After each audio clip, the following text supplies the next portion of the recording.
बाप और बेटे और रूह कुदुस के नाम में आमीन। हमारे खुदा यीशु मसीह का फजल, खुदा बाप की मोहब्बत और रूह कुदुस की शराकत आप सबके साथ हो। आपके साथ भी हो। मसीह खुदावंद में मेरे अजीज़ों, काबिल एहतराम सादात कराम और प्यारे बच्चों, आज हम पाशका के छठे इतवार की लतूरिया का हिस्सा होते हुए जानेंगे कि रूह कुदुस शागिर्दों और इब्तदाई कलीसिया की ज़िंदगी में होकर उनको रूहानी तौर पर बेदार करता है ताकि गवाही दे सकें और ज़िंदा अल-मसीह का निजात बख्श मंसूबा बयान करते रहें, क्योंकि शागिर्द मोमिनीन को सिखाते हैं कि खुदावन यसु अल-मसीह जिस्म में तो मर गया लेकिन रूह में ज़िंदा किया गया। आए अजीज़ों, खुदावन से खास फजल हासिल करने वाले हो सकें ताकि दूसरा वकील और मददगार हासिल करते रहें।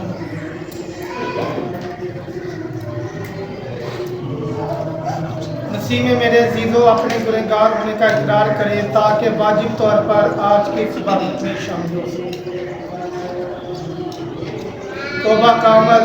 ऐ मेरे खुदा, मैं अपने सारे दिल से पशेमान हूँ कि मैंने तेरी बेअदबी की और तुझे किताब नाम ली।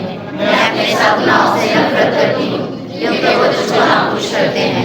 ऐ मेरे खुदा, जो सबसे आला लायक है, और मैं मजबूती से इरादा रखती हूँ कि तेरे पाक फजल की मदद से मेरे रब तुझे नाराज ना होगी और गुनाहों से नाराज होगी। आमीन। कादिर मुतलिक खुदा हम पर रहम फरमाए और हमें हमेशा की जिंदगी में दाखिल करे। आमीन।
की इस इबादत में ख़ास तौर पर दुआ करेंगे अपने काहिन अलेक्जेंडर गोरी के लिए कि प्यारा खुदावन फादर जी को अच्छी सेहत से नवाज़े, उम्र की दराज़ी अता करे।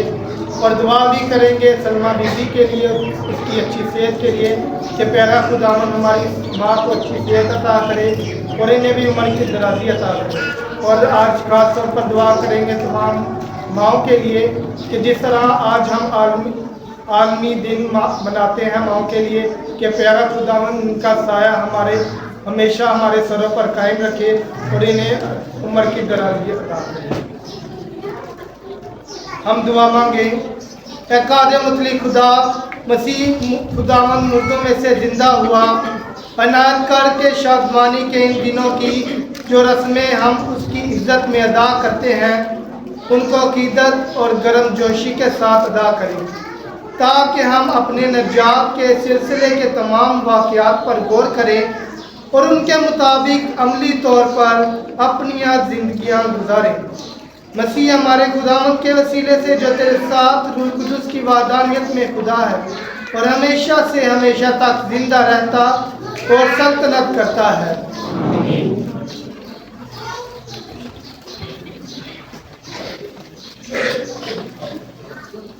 हमारे लिए आज की पहली तिलावत रसूलों के अमाल उसका 8 बाब 5-8 और 14-17 आयत। इस तिलावत में सुनेंगे कि यीशु के शागिर्दों के हाथ रखने के वसीला गैर अक़वाम में से सामरियों को भी रूह कुदुस हासिल होता है। आज हम आज की पहली तिलावत सुनेंगे।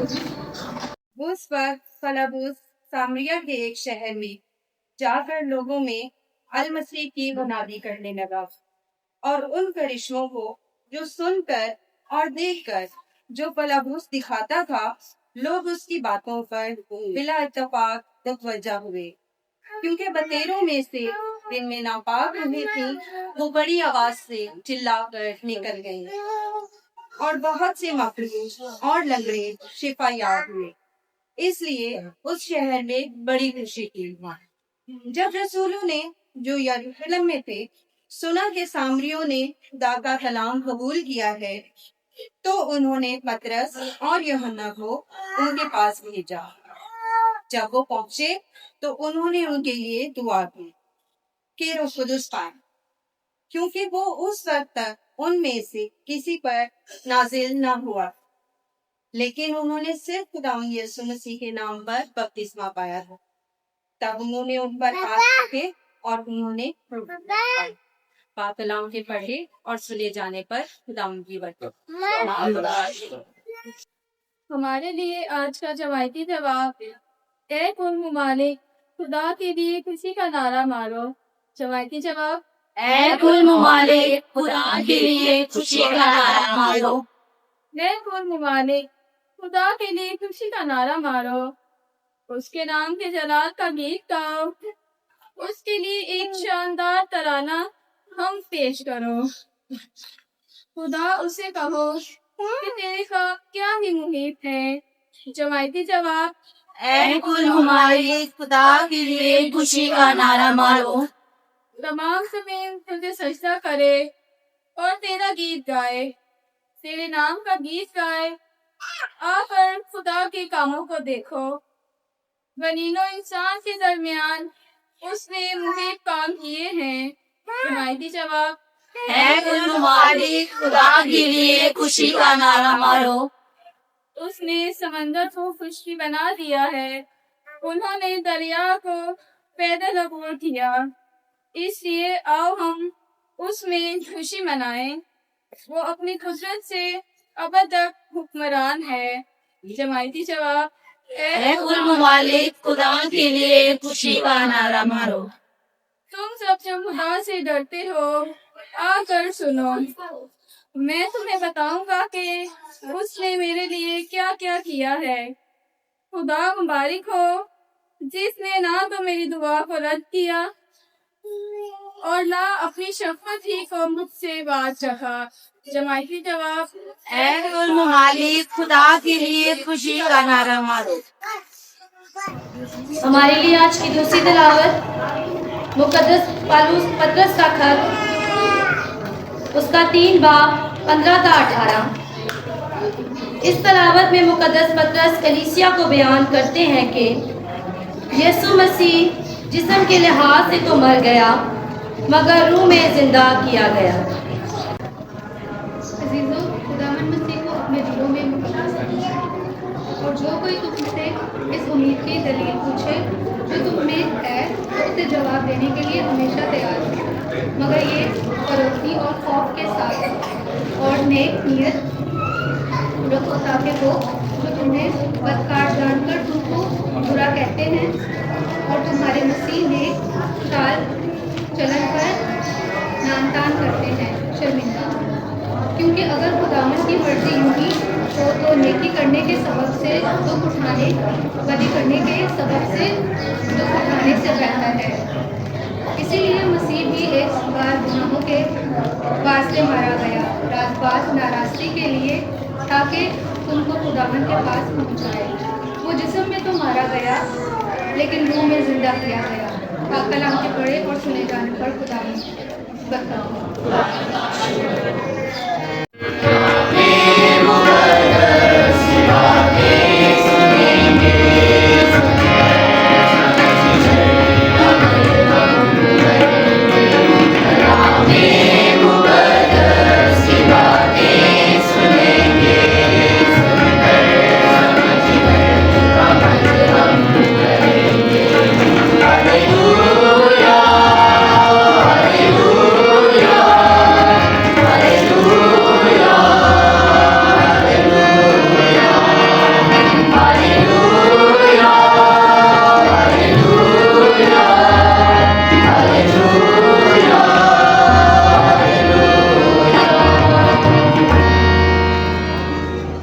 यीशु ने कहा, अगर कोई मुझसे प्यार करता है तो वो मेरे कलाम पर अमल करेगा और मेरे बाप भी उससे प्यार करेगा और हम उसके पास आएंगे। हालेलुया।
खुदावंद आपके साथ हो, आपके साथ भी हो। हमारे लिए आज की अंजील मुकद्दस मुताबिक मुकद्दस यूहन्ना खुदावंद तेरी तमजीद हो। उस वक्त यीशु ने अपने शागिर्दों से कहा, अगर तुम मुझे प्यार करते हो तो मेरे हुक्मों को मानो और मैं बाप से दरख्वास्त करूंगा और वो तुम्हें दूसरा वकील भेजेगा कि अब तक तुम्हारे साथ रहे, यानी रूहुल हक, जिसे दुनिया पा नहीं सकती क्योंकि ना उसे देखती है और ना उसे जानती है, लेकिन तुम उसे जानते हो क्योंकि वो तुम्हारे साथ रहता है और तुम में होगा। मैं तुम्हें यतीम ना छोड़ूंगा, मैं तुम्हारे पास आऊंगा। अभी थोड़ी देर बाकी है कि दुनिया मुझे फिर ना देखेगी, लेकिन तुम मुझे देखते रहोगे क्योंकि मैं जिंदा हूँ, तुम भी जिंदा रहोगे। उस रोज तुम जानोगे कि मैं अपने बाप में हूँ और तुम मुझ में हो और मैं तुम में हूँ।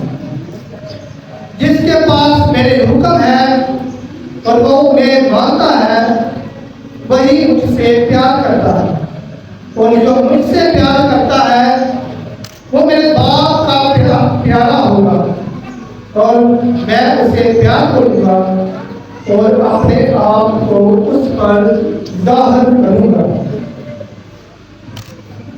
अंजील मुकद्दस के वसीले से हम सब की खताएं मिटाई जाए। ऐ मसीह तेरी सताइश हो।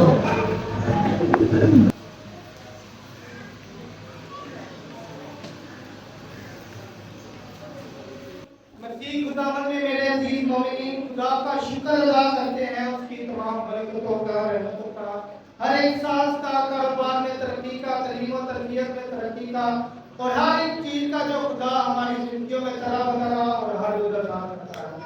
और आज हम कलीसिया के साथ मिलकर बड़ी शादमानी के साथ, बड़ी अकीदत के साथ, बड़े एहतराम के साथ कलाम का इतवार मनाते हैं, यानी बाइबल संडे। तो खुदा का पाक कलाम हमारी हिदायत करता है कि किस तरह हम खुदा के कलाम को जान सकते हैं, किस तरह हम उस पर अमल करके अपनी जिंदगियों में रोशनी पैदा कर सकते हैं, और उसके कलाम पर चलकर किस तरह हम निजात हासिल कर सकते हैं। तो मसीह में मेरे अजीज मोमिनीन, कलाम के इतवार को मनाने की क्या वजह थी? अगर हम इसके पास मंदिर पर गौर खोज करें तो यूरोप में एक बाइबल मूवमेंट सोसाइटी ने इस बात पर जानते हुए कि कलाम मुकद्दस हमारी जिंदगियों के लिए रहनुमाई है, हमारी जिंदगियों में रहनुमाई अता करता है, हमें रोशनी अता करता है, इस बात को मद्देनजर रखते हुए उस मूवमेंट ने बाइबल का संडे या कलाम का इतवार जो है मुतारफ करवाया, ताकि हम कलाम को अपनी जिंदगियों में अपनाएं, अपनी जिंदगियों को बेहतर करें।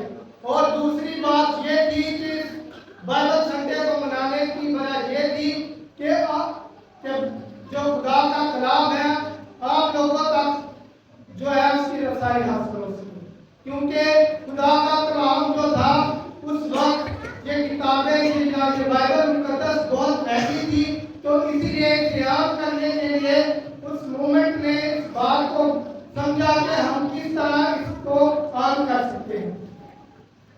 तो इसके बाद हम देखते हैं कि खुदा का पाक कलाम दो धारी तलवार की मानद है, जो हर एक बुरी चीज को खत्म करता और हर एक नई चीज को पैदा करता है। और मज़ामीर 119 उसकी 5वीं आयत में लिखा है कि तेरा कलाम मेरे कदमों के लिए चिराग और मेरी राह के लिए रोशनी है। और ये भी लिखा है कि शरीयत की किताब तेरे मुंह से ना हटे। और खुदावंद यीशु मसीह फरमाते हैं कि जो कोई मेरा कलाम सुनता और उस पर अमल करता है वो मेरी माँ, मेरा भाई और मेरी बहन। तो हम बीज बोने वाले की तमसील में भी सुनते हैं कि जो बीज अच्छी जगह पर गिरता है वो फल लाता है, जो बीज जरखेज जमीन पर गिरता है वो फल लाता है और उसका फल बाकी रहता है। तो ये वो बीज है, यानी कि वो कलाम जो लोग सुनते हैं और उस पर अमल करते हैं, उसे कबूल करते हैं, यकीनन उनकी जिंदगी जो है फलदार साबित होती है। तो हम देखते हैं कि खुदा का पाक कलाम जो है हमें हमारी जिंदगियों में रोशनी अता करता है, क्योंकि हम देखते हैं कि हमने खुद इस बात का इकरार किया है कि तेरा कलाम मेरी कदमों के लिए चिराग है और मेरी राह के लिए रोशनी है। और जो इस पर अमल नहीं करता वो क्या करता है? तारीकी में चलता है। अगर आज हम खुदा के कलाम को पढ़ते नहीं, सुनते नहीं, अमल नहीं करते, तो यकीनन हम तारीकी में चलते हैं, हम तारीकी के फर्जंद बन जाते हैं। तो आज का संडे मनाने का मकसद ये था कि हम जो है पाक कलाम की अहमियत को जाने, उसके एहतराम को जाने। ऐसा ना हो कि हर साल और हर दिन जो है कलाम मुकद्दस एक जगह पर पड़ा रहे और उस पर भूख बैठी करती है। तो यकीनन जब वो वहां पड़ा रहता है तो वो उसी तरह रहता है कि जिस तरह उस पर गर्द पड़ जाती है, हमारी जिंदगियों में भी गर्द पड़ जाती है। अगर हम खुदा के कलाम को अहमियत नहीं देते, हमारी जिंदगियों में भी एहतराम नाम की कोई चीज नहीं। खुदा हमें भी फजल और बरकतों से नहीं नवाजता, लेकिन जो उसके कलाम को सुनता है और उस पर अमल करता है तो यकीनन खुदा उसे बरकतों से नवाजता है। और आज जो है हम एक आखिरी दिन मना रहे हैं, तो कौन सा दिन है? Mother's Day. तो आज हम जो है भरपूर तालियों में अपनी माँ को जो है ये आखिरी दिन को है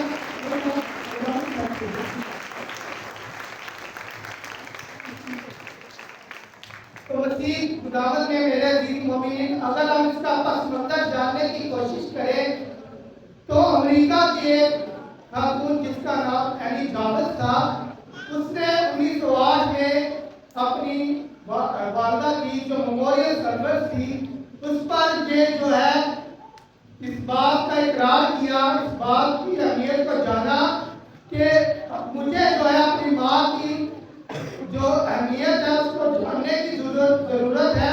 उसके एहतराम में उसने ये आखिरी दिन जो है मुतारफ करवाया। तो उसने अपनी वालिदा की जो मेमोरियल सर्विस है उसने अपनी माँ के, अपनी वालिदा के पसंदीदा जो फूल है वो लोगों तक बांटे। और आज के दौर में हम देखते हैं कि जब भी मदर्स डे आता है तो हम अपनी वालिदा के लिए क्या करते हैं, उन्हें फूल पेश करते हैं।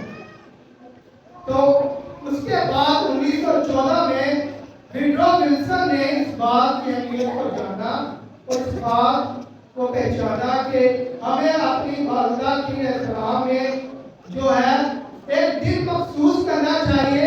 हर रोज तो जो है हम अपनी वालिदा के साथ तो रहते हैं, अपनी माँ के साथ तो रहते हैं, बल्कि हर दिन जो है माँ का दिन होता है। लेकिन ये दिन इसलिए मुताबिक करवाया गया ताकि आलमी सतह पर जो है हम एक दिन जो है महसूस करें और अपनी माओ को जो है ये दिन जो है मुबारक पेश करें, ताकि हम अपनी माओ को एहतराम करें, उनकी बेलौस हिम्मतों को, कुर्बानियों को जानें। तो हम देखते हैं कि माँ जो है जितनी भी तकलीफ और दुख वो अपने बच्चों का तकलीफ नहीं होती। अक्सर बात हमारे घरों में अगर खाना कम पड़ जाए तो माँ क्या कहती है कि आज मेरे खाने का दिन कहती है कि खुद भूखे पेट सो जाएगी लेकिन अपनी औलाद को भूखे पेट नहीं सोएगी। मसीह में मेरे अजीज मोमिनीन, माँ एक रिश्ता नहीं है बल्कि एक एहसास है जो हमारी जिंदगियों में जन्म हो चुका है। अगर हम देखें तो जब भी तकलीफ दर्द होती है तो हमारी जुबान से क्या करता है, माँ का लफ्ज निकलता है। कभी ऐसा हुआ हो कि जब दुख या तकलीफ हो तो मुंह से निकला हो कि हाय मेरे बाप या हाय मेरे भाई या किसी और का नाम निकला हो? कभी नहीं। क्या निकलता है? माँ का नाम निकलता है, क्योंकि जिसने हमें अपने बदन में रखा है, तकलीफ को बर्दाश्त किया है, यकीनन हमारी अल्फाजों से उसका इकरार होता है। किसी ने ऐसे नहीं कह दिया कि माँ की आवाज जो है जन्नत की आवाज है। तो जो माँ है जन्नत की आवाज इसलिए कहलाती है क्योंकि उससे तस्कीन मिलती है, राहत मिलती है। तो माँ कभी भी अपने बच्चों पर बुरा साया नहीं पकड़ेगी। कभी आपने देखा हो कि मुर्गी जो है जब बिल्ली को देखती है तो फौरन से अपने बच्चों पर जो है अपने परों का साया कर देती है। और बच्चे क्या महसूस करते हैं, चूजे क्या महसूस करते हैं कि अभी हम महफूज हैं। तो माँ जो है कभी भी अपने बच्चों पर बुरी बला नहीं आने देती, कभी भी कोई बुरा साया नहीं आने देती। हर वक्त दुआ करती रहती है, हर वक्त अपने बच्चों के लिए अच्छी चीजें तलाश करती रहती है, कभी उसके लिए हाय भी नहीं करती। अगर एक बच्चा बुरा भी हो तो माँ कभी उसे बुरा नहीं करती। दुनिया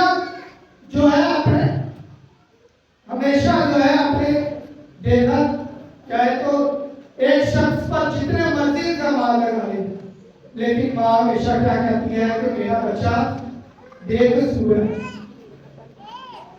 अगर बच्चा कत्ल करके भी आ जाए, कुछ भी करके आ जाए, तो माता कहती है कि मेरा बच्चा गुनहगार है, मेरे बच्चे ने कुछ नहीं किया। तो हम क्या करते हैं? मेरा सवाल है कि हम क्या करते हैं? हम उन्हें कोई भी बात होना तो आ जाकर हम क्या कहते हैं कि मेरी माँ ने मेरे लिए क्या किया। अगर उसकी अहमियत को जानना है तो बचपन में उस वक्त जाने कि जब कभी भी बारिश हो, कभी भी कुछ हो, तो सारे बातें सुना रहे होते हैं, लेकिन माँ क्या कहती है कि अंदर आओ, कपड़े बदलो, पानी गर्म करती है, खाना देती है। लेकिन हम क्या करते हैं, जब बुजुर्गी आ जाती है, माँ की जिंदगी में दुख आ जाता है, तो क्या करते हैं कि माँ अगर साइड पे पड़ गया तो कोई नहीं पढ़ेगा, मांगेगी तो दे देगी। कभी ये नहीं सोचा कि इसके पास 2 मिनट के लिए बैठी जाए। एक दफा का जिक्र है कि एक माँ जो है अपने बच्चे को स्कूल छोड़ने जाती है, तो रास्ते में बारिश आ जाती है, तो बच्चा भी जाता है। तो क्या होता है कि बच्चा जो है जब टकराता है तो कहता है कि मामा मैं काफी भीग गया हूँ, तो मुझे सर्दी लग रही है। तो माँ क्या कहती है कि बेटा ये तुम्हें सर्दी क्यों लगी? कहता है कि मैं बारिश में काफी देर आता रहा हूँ। तो माँ से कहती है कि अगर तू काफी देर नहाता है और तुझे सर्दी लग रही है तो तूने ये पहले क्यों नहीं सोचा? तो वो माँ को कहता है कि ये तो तुम्हें खुद ले जाती। तो माँ कहती है अगर मैं तुझे ना देती, मुझे ये सर्दी ना लगती, तो तू मुझे कभी आकर पूछता। तुझे सर्दी लगी है तो तू फिर आकर तुम्हें उससे पूछा। तो हमें जब कुछ होता है तो हम माँ के पास चले जाते हैं कि नहीं चले जाते? तो जब माँ को जरूरत होती है हमको नहीं रहती, क्योंकि अब माँ की जरूरत नहीं रही, जरूरियात पूरी हो गई। तो अब अगर अच्छी तालीम हासिल करनी हो, अगर हमें अच्छी चीज भी खरीदनी हो ना अपनी पसंदीदा, तो माँ अपने शोहर से, हमारे वालिद से इतना लड़ती है, झगड़ती है कि मेरे बच्चे की जो चीजें हैं ना उसमें कमी ना पड़े। तो जब बीमारी आ जाती है तो माँ की दवाई में एक कोई भी एक्स्ट्रा खरीदनी पड़ जाए ना तो हम सोचने पड़ते हैं। अगर एक सूट भी ज्यादा खरीदना पड़ जाए ना तो हमें तकलीफ होती। अगर शादी ब्याह आ जाए, ईद आ जाए, तो माँ क्या कहती है कि मुझे जरूरत नहीं मिले, मैं पुराने कपड़ों से गुजारा करूंगा। ऐसा है कि नहीं है? वो पुराने कपड़ों में गुजारा कर लेती है, लेकिन जब उसे नए कपड़ों की जरूरत होती है तो हम उसे तो इसी तरह देखें कि मुकद्दसा मरियम जो है खुदा की कितनी अच्छी तरबियत करती है। उसने अपने बेटे को सिखाया और दुआ में भी यह सिखाया कि ऐ बाप मैं अपनी रूह तेरे हाथों में सौंपता हूं। तो यहूदी रवायात के मुताबिक हर एक माँ, हर एक वालिद जो था अपने बच्चों को ये दुआ सिखाती थी। तो मुकद्दसा मरियम ने बड़ी अच्छी तरबियत अपने बेटे में मुफ्ती, तो वो जान देने तक वफादार है। और आखिर में क्या करता है कि अपनी माँ जो है अपने अच्छे शागिर्द को सौंप देता। अपने प्यारे शागिर्द यूहन्ना को सौंप देता है और कहता है कि देख पे और तेरा बेटा। तो वो अपनी माँ के एहतराम की इतनी इज्जत करता है, माँ की इतनी इज्जत करता है, उसकी इतनी हिफाजत करता है, इतनी उसे सोच है, उसे इतनी फिक्र है कि अपनी माँ को अपने प्यारे शागिर्द को दे। तो आए आज खुदा से ये फजल मांगे, दुआ मांगे कि खुदा जो है कसम मरियम के वसीले से जो कि अजीम माँ है, हम पर भी रहम करे, हमारी जिंदगियों को अच्छा करे और हमारी माओ पर हमेशा अपना साया जो है हमेशा कायम रखे, ताकि हमारी माओ की जो उम्र है वो लंबी रहे। क्योंकि जब तक हमारी माओ की दुआएं हमारे साथ हैं, हमें कुछ नहीं हो सकता।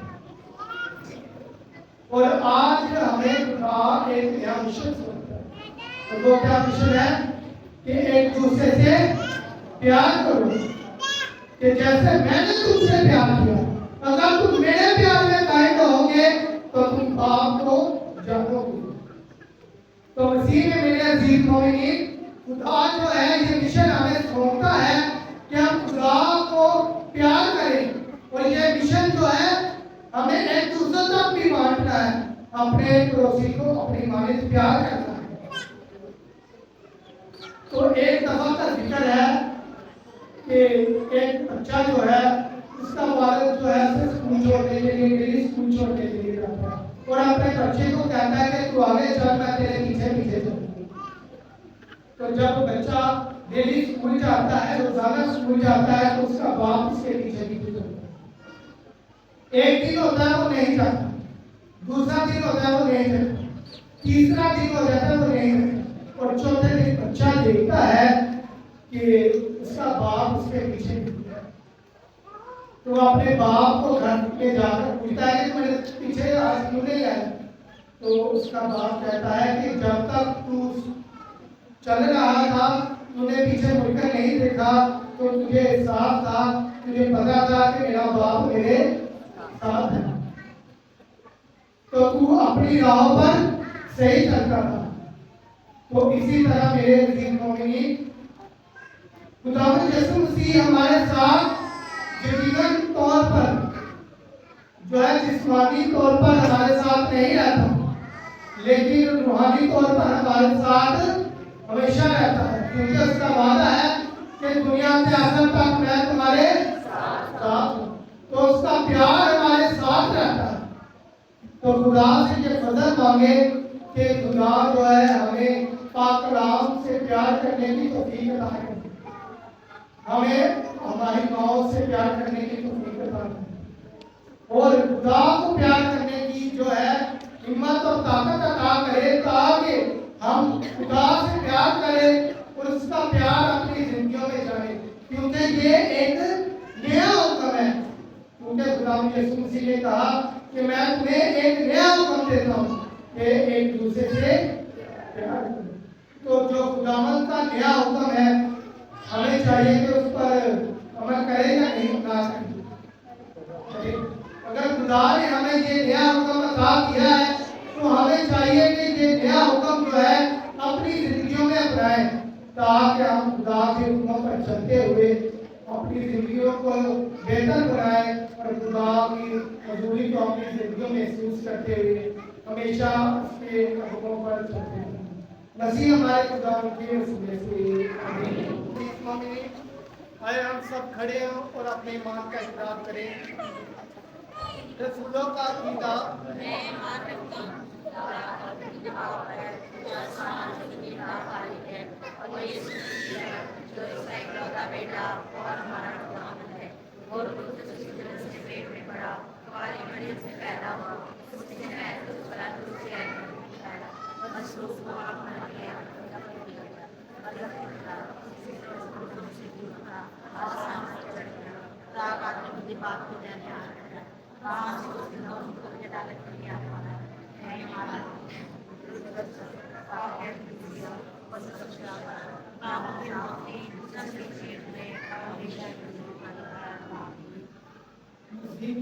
मेरे दिनों में आए हम अपने मुनाजात खुदा निकाल के हुए पेश करें। आज भारतों पर दुआ करेंगे अपनी सहायता पर अगर कि मेरा खुदावंद ने अच्छी सेहत अता करे, उम्र के दराज़ी अता करे, ताकि हमारा ये काहिन अच्छी सेहत पाए और फिर से खुदा के हजूर नेक कुर्बानियां खुदा के हजूर गुज़ारा करेंगे। अजीज़ इस मकसद के लिए दुआ करें। ऐ खुदा हमारी दुआ सुन। दुआ भी करेंगे आज खास तौर पर सलमा बीबी के लिए मेरा खुदावंद हमारी आपको अच्छी सेहत वाले जितने भी दुख या परेशानियां हैं खुदावंद खुदा हमारी इस वादा के जिंदगियों में से दूर करे, ताकि ये हमारी वादा अच्छी सेहत पाए और हमेशा खुदा की सेहत रहे। अजीज मकसद के लिए दुआ करें। मेहरबान खुदावन से दुआ करें आलमगीर कलीसिया के लिए कि रूह कुदस हासिल करते हुए जिंदा यीशु मसीह की गवाही देते रहें और दूसरा वकील और मददगार हासिल कर सकें। अजीजों दुआ करें। मेहरबान खुदावन से दुआ करें पापा आज़म, कार्डिनल बिशप साहिबान और कायनों की कुल जमात के लिए और मुबशराने अंजील रूह कुदस की रहनुमाई में हमारी जिंदगियां बसर कर सके। अजीजों दुआ करें।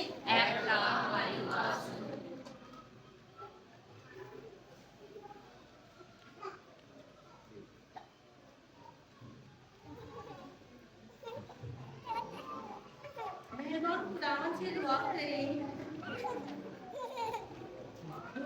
कि आज की जिंदा बख्श कलाम के लिए और पैगाम के लिए कि प्यारा खुदावन हमें इस पर अमल करने की तौफीक अता फरमाए। अजीज इस मकसद के लिए दुआ करें। मेहरबान खुदावन से दुआ करें उन अजीम माओं के लिए जिनकी थकन, मेहनत और लगन की बदौलत उनकी औलाद कामयाब हुई, कि प्यारा खुदावन उनको बरकत और फज़ाइल अता करे। अजीज इस मकसद के लिए दुआ करें।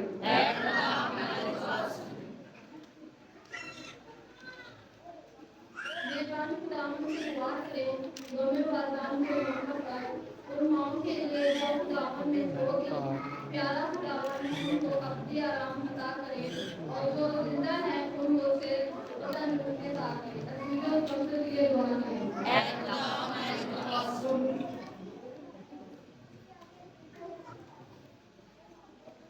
मेहरबान खुदावन से दुआ करें उन शादीशुदा जोड़ों के लिए जिनके पास औलाद जैसी अनमोल नेमत नहीं, कि प्यारा खुदावन रुल-कुदस के फज़ाइल से उनको औलाद की नेमत अता करे।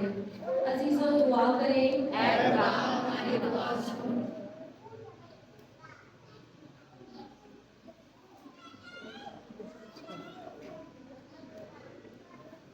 लेकिन खुदावन जितनी भी हमारे दिलों में जितनी मुनाजात है उनको सुन उनको कबूल फरमा। मसीह हमारे खुदावन के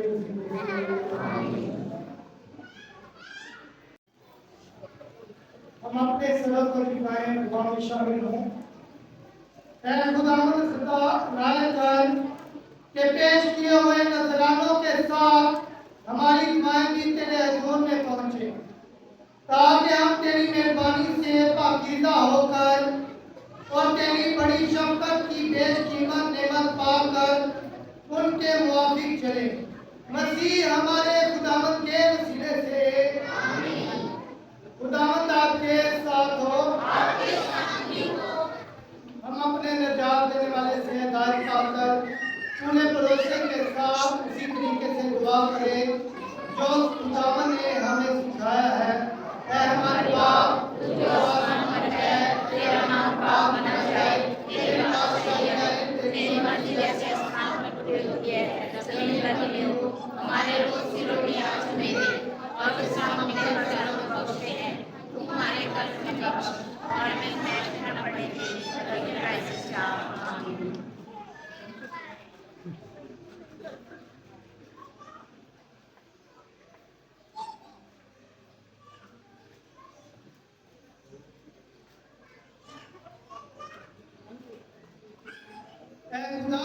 तुझसे मिन्नत करते हैं हमें सब बदियों से बचा, इन दिनों में सलामती बख्श, ताकि हम तेरी शफकत की तौफीक से अपने मुबारक उम्मीद के पूरे होने और मसीह के आने का इंतजार करते हुए हर वक्त गुनाहों से आजाद और मुसीबत से महफूज रहें।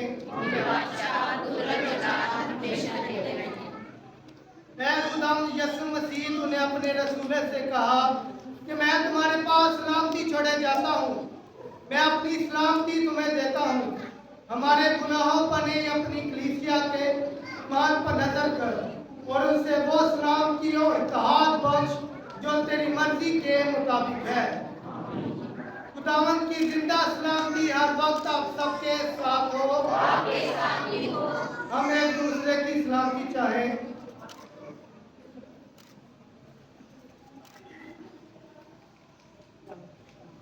खुदा के बर्रे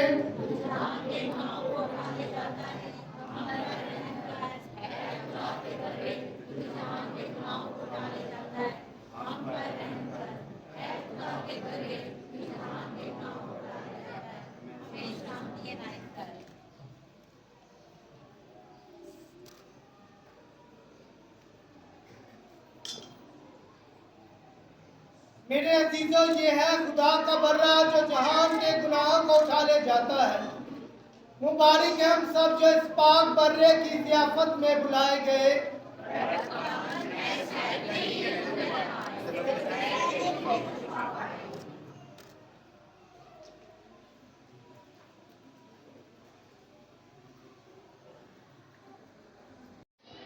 हम अपने सरों को झुकाएंगे और आखिरी बरकत हासिल करेंगे।